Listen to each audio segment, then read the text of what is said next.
Bad Movie Crew. Bad Movie Crew. And we are back with another edition of the Bad Movie Crew. I'm your host, Neil, joined as always by my brother from another mother and your host, Mark. And we are back with another edition of the Bad Movie Crew. Like, comment, share, subscribe. Let us know what you're thinking about everything we're doing. Hit the notification bell so you don't miss anything. Share the content and let us build this community. Let us know what movies you're watching. Let us know any recommendations, any ideas you have for movies or whatever. We not only review bad movies, but we also try to review all movies too. But, my brother, speaking of the Bad Movie Crew, what are we reviewing on this episode of the Bad Movie Crew? We are reviewing Thor, Love and Thunder.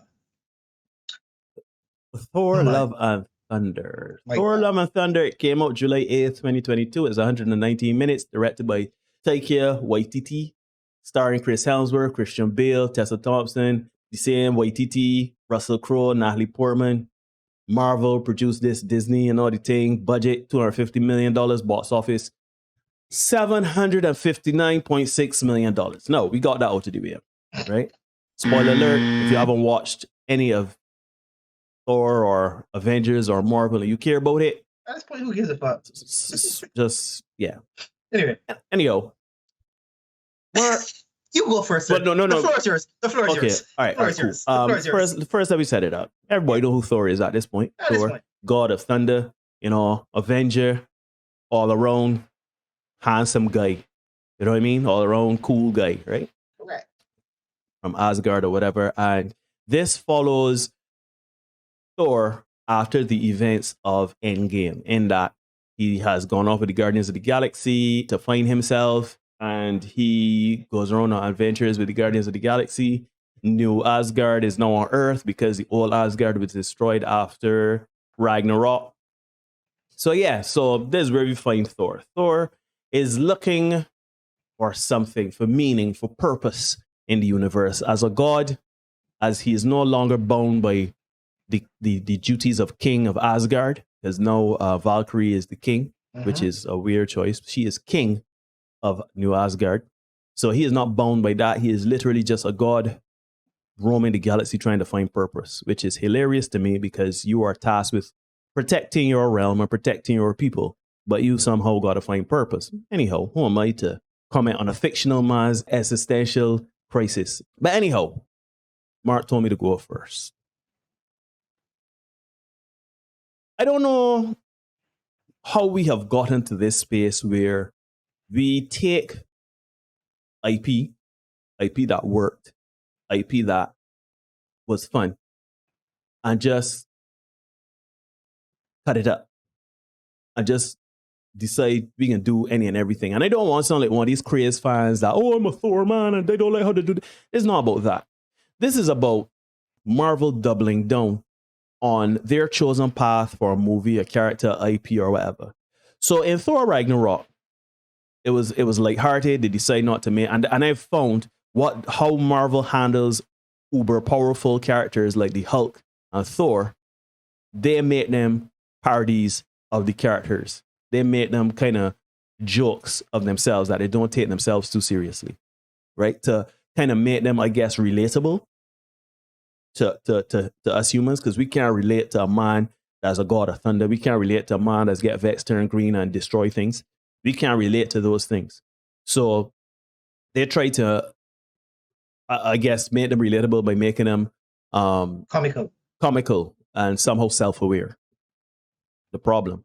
Thor Ragnarok was a good movie, in that I like the direction they did it with Thor, because Thor was too serious in the first two movies. No, sorry. No, Dark World was too serious. The first Thor had the right amount of comedy, and it had a good balance.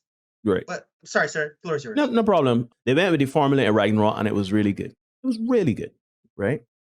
The whole colorful, punchy colors and the music and the outer, because Marvel has this outer space 80s theme, heavy rock sort of thing, right? That's fine.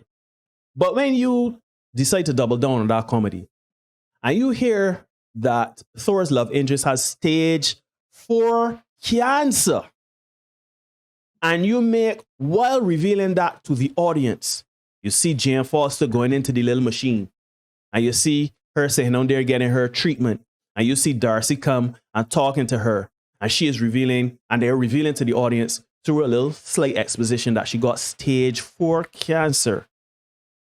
Is joke a minute? It is stage 4 cancer. Like a little Robertson can't care. Like to me, you could have done, and you know, if you want to give her stage 4 cancer and she's gonna die, I understand you don't want the depression of stage 4 cancer in your movie to bring down the overall thing. But why put in stage 4 cancer then?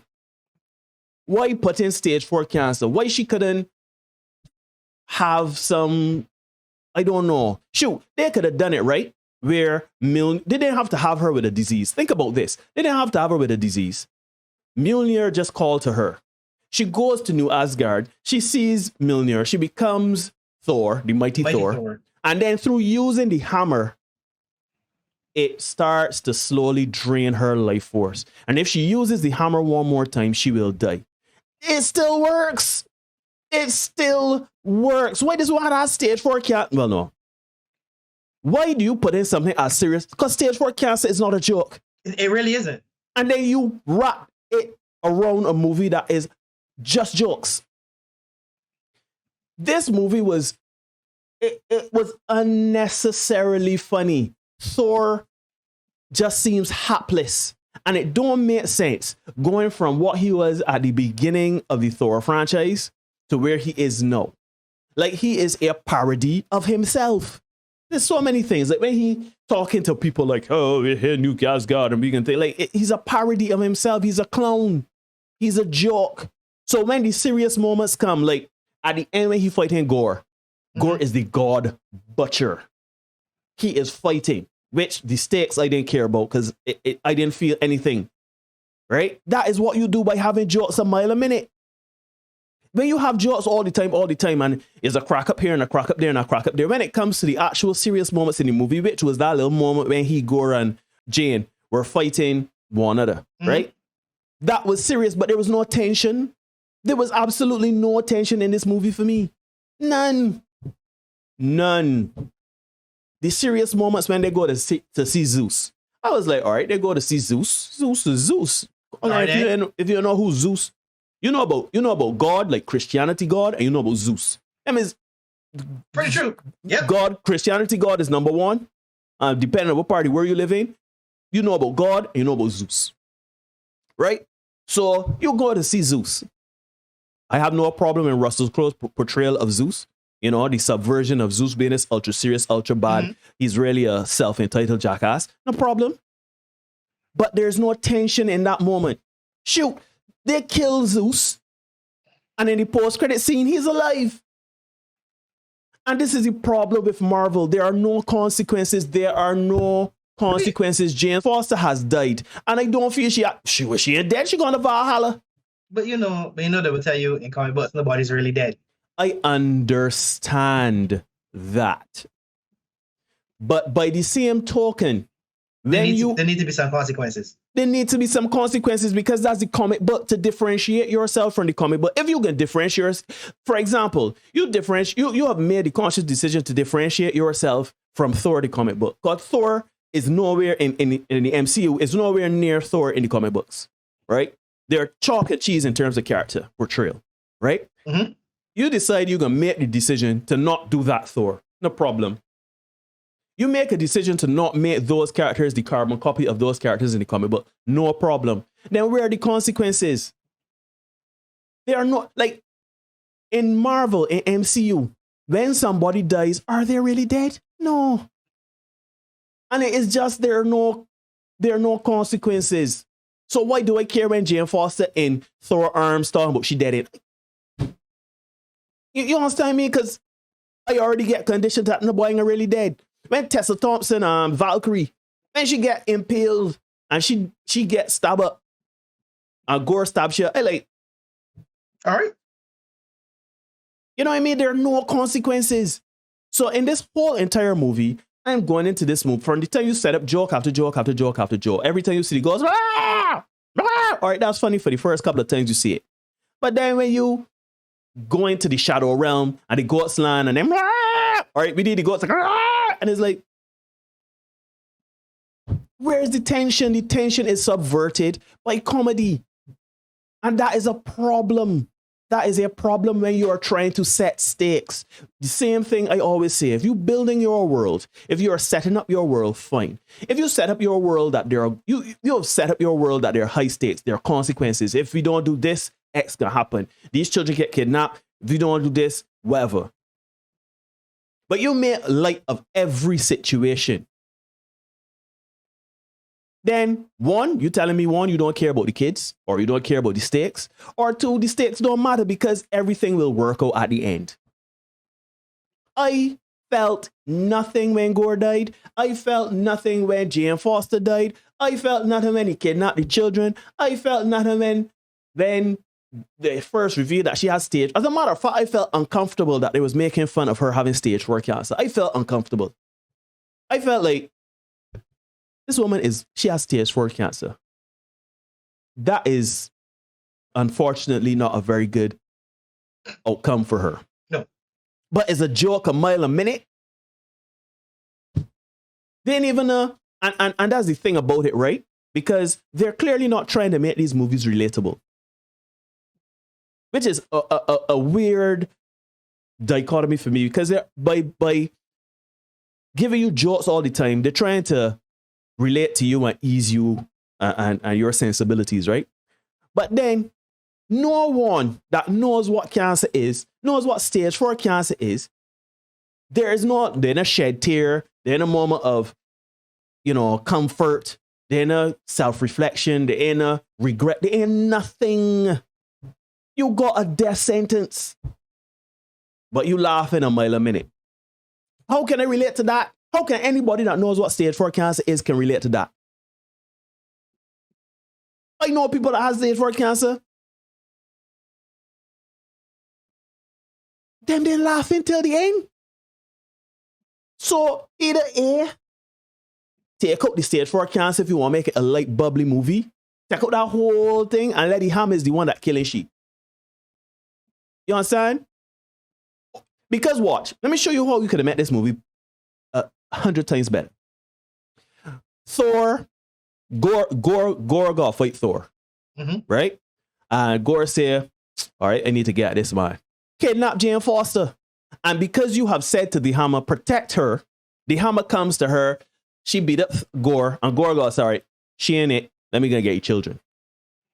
But as you use the hammer, as a human being, it drains your life. What you got bringing stage 4 cancer for? What you have to have I am not saying you should not have comedy in these things because it's for children, right? Let me be honest. Like, part of it is for children. Why you got to bring such a comedic aspect to it? Everything is comedy. Shoot. Korg get shoot. He get hit with the lightning bolt. He get hit with the lightning bolt. Korg dead? No. He got a face.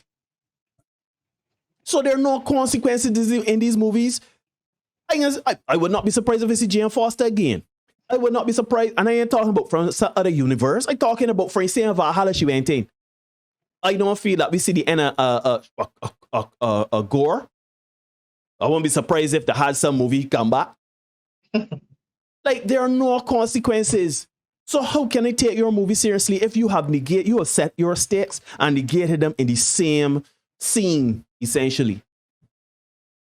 You have Thor being bungling, stumbling, whatever. Thor has not been bumbling, stumbling in the first Thor. He wasn't bumbling, stumbling in the second Thor. He wasn't bumbling in the first Avengers movie. He wasn't bumbling, stumbling in the second Avengers movie. He wasn't bumbling, stumbling. Well, no, they made him bumbling, stumbling in Endgame. And in Infinity War. All right, so he was a little bumbling, stumbling, but it wasn't to the level of what they started to do at Endgame, making him fat and, PTSD and all of this here. I'm making a slight joke at PTSD too. That I just don't understand. You introduce themes that the boy tell you to introduce. You introduce PTSD to Thor. All right? Granted, I can understand Thor putting on weight, losing, and being disinterested and depressed. But why make him a caricature?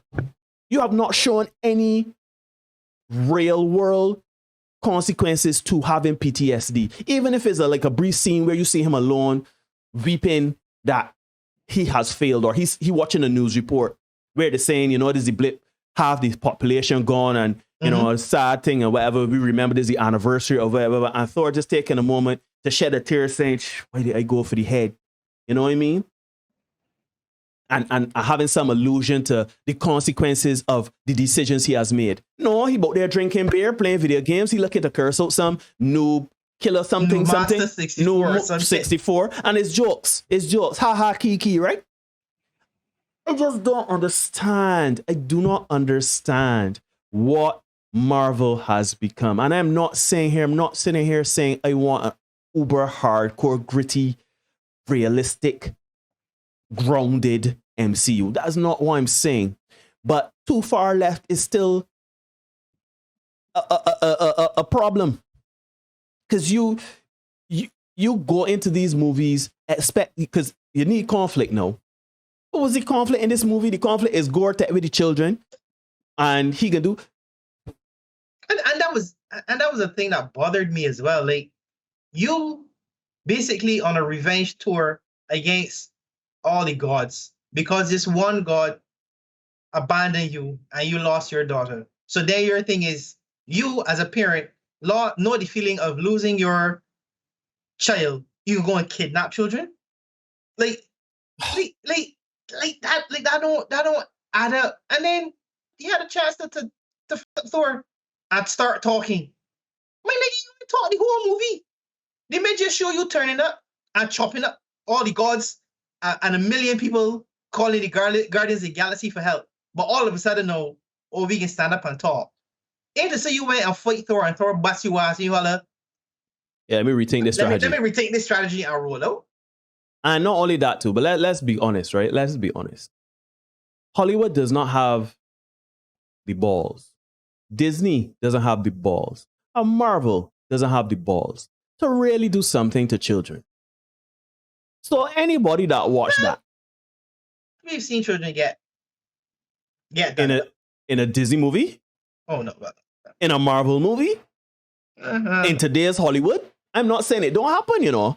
But when he kidnapped the children, that was as empty as he ain't gonna do empty calories. He ain't gonna do the children nothing, right? So you already know, all right, that tension that manufactured there and in a high states there. And then when he goes to the children, he imbues them with the power of Thor. So all of them know is just badasses. Like, and then here's my another problem with this movie, right? I'm a big proponent of show, don't tell. Show, don't tell. Show, don't tell. Jane Foster becomes Thor. You mean you can't even give me the first transformation to see? You can't even do that? You just got to show she turning up and wheeling Mjolnir and being a badass. You don't show anything. You don't show Gore killing the gods. You show killing the one god. But you don't show you killing the other gods to say, like, yo, this man is a serious man, boy. No. You filled this 119 minutes of jokes. I felt all 119 minutes of that shit. And here's the thing, right? The pace of this movie, nothing lingered. Because they so wanted to subvert the consequences and the tension within the movie that the pace was just clippy, boom, boom, boom. Let me go. Oh, shoot, we got to save the children. Let me go and see the children and met jokes.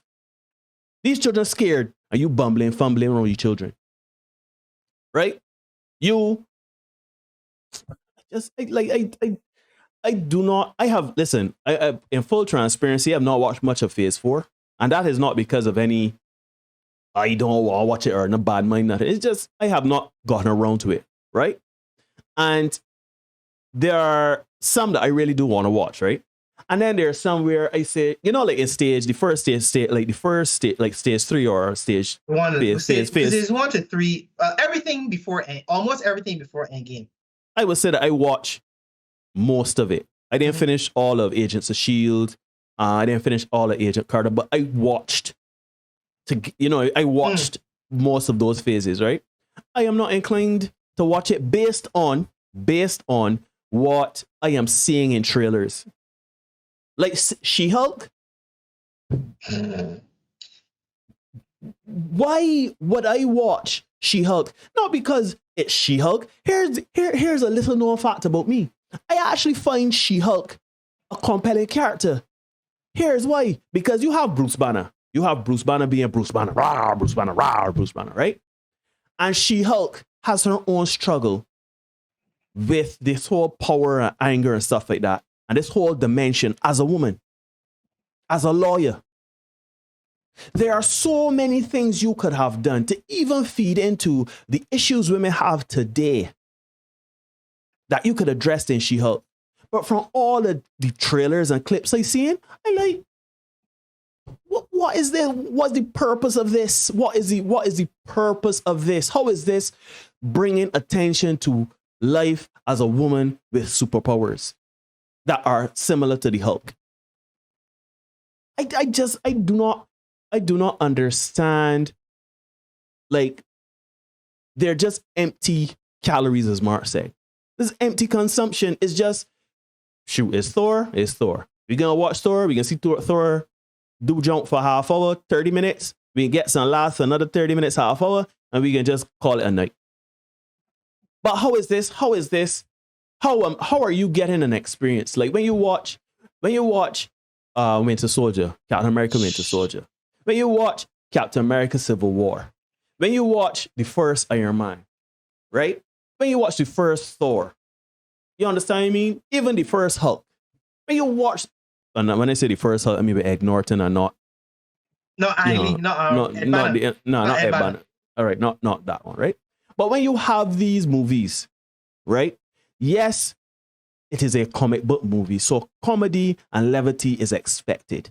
I ain't telling them not to do it. But why are you making these things parodies of themselves? This is not like a scary movie versus Scream. Yeah. You know what I mean? This ain't like the people that made Scream say, let us parody our IP and have scary movie. This is Thor essentially parodying himself.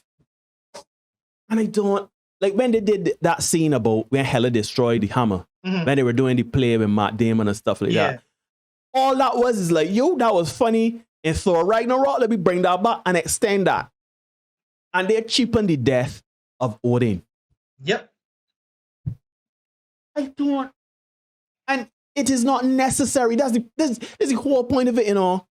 The movie was not enhanced by that. It did not give you insight into the mindset of where Thor was or where the characters were or anything like that. It literally was just there for a laugh. Everything, the goats, every time they screamed, that's just to give you a laugh. So when them trying to escape from the Shadow Realm? Yeah, the Shadow Realm. They're escaping from the Shadow Realm. When they're escaping from Omnipotent City.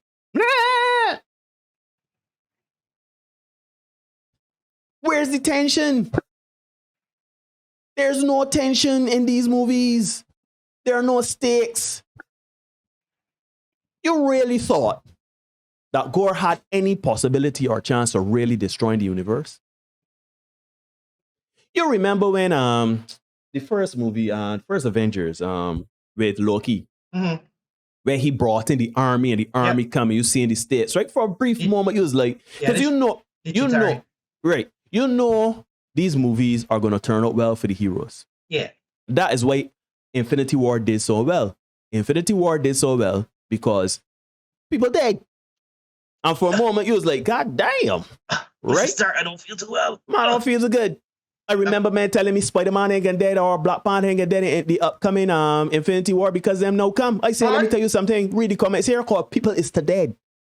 And they died. And I with glee watched it because there were consequences. There were consequences. You didn't go for the head.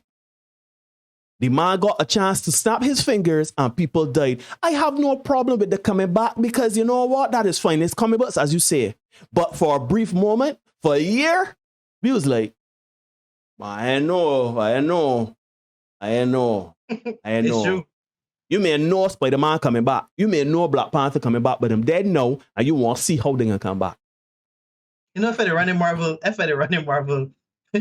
you didn't get another Spider-Man nor Black Panther movie till like Oh no! Brother Years later. brother. Well, I mean, Black Panther is what it is because they ain't getting a Black Panther movie because of things. But anyhow, I agree. But I am just saying, right? If you enjoy these movies, so be it. If you like the levity, if you like the turn off your brain and watch something for like 2 hours, fine, sure, no problem. Right? But the reason why this upset me so much is because you are invested in something called a time sink. You are invested in the MCU. I watched the MCU when the first movie came out in 2007 or 9 or whatever it is. Right? The 15 years I've been watching content from the MCU. And over that time, they have had great movies, they have had good movies, and I got Thor Love and Thunder. Where at the beginning you got Thor, Thor, and you seeing his circle. What is Thor's arc? Thor's arc is to be a god that is unsure of himself and his duty and coming of age and maturing, which he does. But then no, he going back to worse now.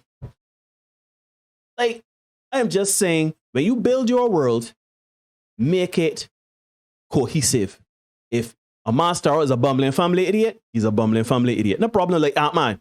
Ant-Man, his claim to fame was never to be serious. That's cool. I know that when Scott Lang come on screen, it is kicks. I understand what it is, and I'm cool with that. But when you have Thor coming from Thor 1 to Avengers 2, and all coming back, Thor had an arc that was working and going somewhere. Maturity, coming of age. And now he going back to worse. And I know people can say, oh, but he lost his Asgard and he made a bad decision that resulted in half the universe. But then show him again therapy then. Show something along the lines of the man dealing with it. But don't just show the man. What message are you sending? When you make a mistake, just faff about. I don't want to come over as one of these people that is upset because it's not doing the character justice. That is not it. I just want, when you set up a character, and you set up a world, and you set up motivations, and you set up a story arc and a character arc for a character, that it makes sense as the series goes on.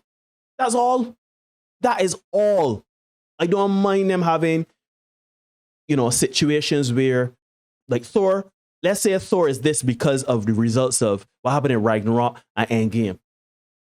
Then show that descent. Show it. Don't just come back and he fat, he handle, he pants, he drinking beer, crawling with new Master 64, and all of a sudden he walking about with a rock monster, and he just the love triangle or rectangle that they form between he, Jane Foster, Mjolnir, and Stormbreaker. What the a jealous axe? You had a jealous axe. The axe jealous. So the axe purposely subverting them from escaping and going places and things because he jealous of a hammer. Please. If you don't have any if you don't care about the fans, you don't care about the story you've made before, you don't care about the IP, continue doing what you're doing. That's fine. You can watch it or not watch it. That's the thing. At the end of the day, you can make a decision to watch or not watch. Right? I choose not to watch. Right? For the most part. Well, I gotta watch because I got this channel, but by and large, if I could help it, I would avoid. Right? But if you choose to watch it, that's up to you. All I'm saying, right, is if you are making a world, you're setting up your things, just be consistent in that. Be consistent with your characters. Be consistent with your art. Be consistent with the trajectory of your characters and your world. Just be consistent. But right now, it is inconsistent. It's inconsistent. There are no stakes, no tension. There's nothing in Thor but laughs. Nothing. Man, he thought he loved Jane Foster. I was waiting for a cackle, a hee-hee, ka-ka, hoo-hoo. Man, from a goat. That's what I was expecting there. Like, even the dramatic parts. What? This is like a National Lampoon's Thor. This is what this is. This is a parody of Thor. So that's me. I don't know how you feel about it, Mark. We could call this the Neil Show. Right? You had the floor, sir. I didn't like the movie. Like it didn't make any sense to me. And yeah, all right, cool. I don't know how you're gonna top that because you pretty much brought down the movie as much as I was going to. But yeah, I didn't have a good time watching this movie. And or yeah, some of the humor hit some, but some of the humor hit. But to be, this just is another movie in the long line of sucky villains, and I kind of overlooked it in the earlier stages because we were building to Thanos, so you didn't necessarily need a memorable villain because you had, the overarching big bad was Thanos. He coming, so. Yeah, so that was like the villain, so the villain of the episode. Right. So you had like Whiplash and Iron Man. You had Ronan the Accuser. Right. You had like nondescript, easy defeatable, not memorable villains because all of them we were building to Thanos. So I kind of understood why you didn't necessarily have a standout villain in any of them. But since then, like. What are they building to here now? Secret invasion? Like is this what we're going for? But you're doing a shit job of it because I really don't know which direction you're going with the movies, and you're just saying, and right now you're just churning out movie show, and there's no. Once upon a time, it was a tightly woven, coherent world. Now you got one property doing one thing, and it don't seem like they're talking to the people that running the other one. So you gain two alternate stories of the same character, and you're trying to tell yourself, like, what the fuck going on? Like, what are you doing? Like, what? And I ain't saying that Marvel got the greatest movies ever in life, but they were good at what they were doing in the earlier phases.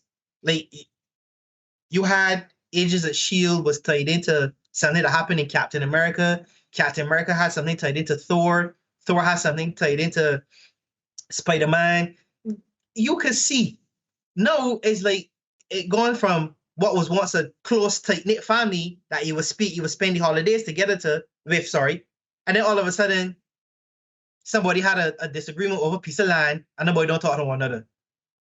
Like yeah, I get as bitching as I could do, but I think I think everybody watching this can relate to that, and it's like no, there's nothing. Right now, you're just watching it because you've invested. You invested time. So you want to see where it is, and I can understand where people are getting to the point where they're. Well, it's hard to say that people are turning away from Marvel when this made $750 million. It's kind of hard, but some of the core people, I don't even want to say core people, but some of the people that were just like on the outskirts of core, but not fringe fans, like those people that just enjoy the movies and great storytelling, are turning off, and it's telling that they don't seem to be doing the characters justice.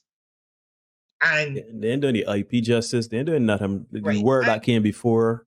And truthfully, I just watching it because I've invested time and I can see it. I can see it to the wheels fall off.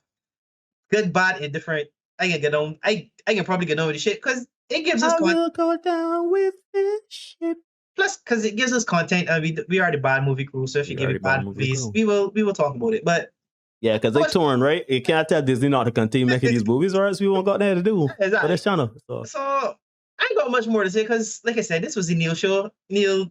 But here's the thing, right? Let me before we close off, right? Let me ask you this question. So Thor: Love and Thunder was a comedy.